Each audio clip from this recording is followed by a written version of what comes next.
de se plaindre de ne pas avoir de budget et aucune perspective financière pour réaliser de grands projets. Qu'en penses-tu? Déjà, investir durablement, M. Dominique Lin s'est confié à moi l'autre jour, lors du marché, qu'il était dans l'incapacité de renégocier la convention Sagette, sachant que la convention Sagette engage la ville à hauteur de 12 millions d'euros. Tout simplement parce que c'est un ami qui est à sa direction. Donc, en effet, M. Lin a un problème, c'est qu'il a déjà 12 millions de bloqués dans un investissement qui ne semble pas viable aujourd'hui, tant que le problème des inondations n'est pas traité. M. Lin ne gère pas le problème des inondations. Voilà, donc je ne sais, pour M. Lin, je pense qu'il aura un sérieux problème en effet de budget. Et la Sagette, c'est quoi en fait?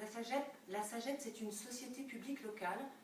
La fonction d'une société publique locale est de partager ses compétences avec les villes dont elle est associée. En l'occurrence, la Seine-sur-Mer, Cuers, la Garde et le Luc sont les associés de cette société.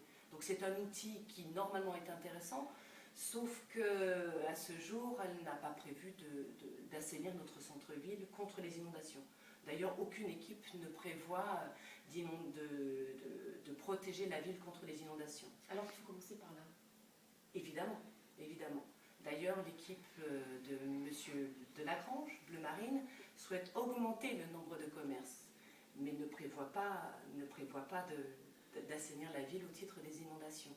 Je ne sais pas comment un centre-ville peut fonctionner avec des commerces les pieds dans l'eau. Je ne sais pas qui peut investir dignement dans un commerce qui, dans 2 ans, verra son fonds, son stock inondé. Mais peut-être revenons sur le budget.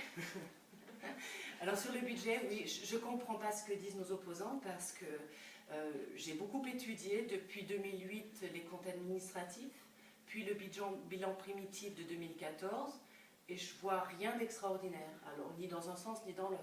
Nous sommes dans de bonnes moyennes, raisonnables, et vraisemblablement l'analyse que nous en faisons et les calculs que nous en avons tirés tant sur la capacité d'autofinancement que sur un prévisionnel de compte de gestion, on peut tirer environ 5,5 millions d'emprunts possibles sur les 6 années à venir. À ça vont s'ajouter les subventions de droit commun, mais aussi subventions au titre des investissements qui seront dus par exemple au titre de la protection de notre centre-ville et des quartiers inondés, au titre de la redynamisation de notre centre-ville, dans le cadre de la politique de la ville. Donc il y a des subventions jusqu'à présent, depuis 2008, environ 1,5 million par an en moyenne. Donc on peut ajouter prévisionnellement 9 millions de fonds d'investissement qui pourront être ajoutés à ce montant-là. Et à la suite de ça, nos comptes de fonctionnement sont plutôt bons puisqu'ils génèrent chaque année environ 500 000 euros qui sont transférés au budget d'investissement.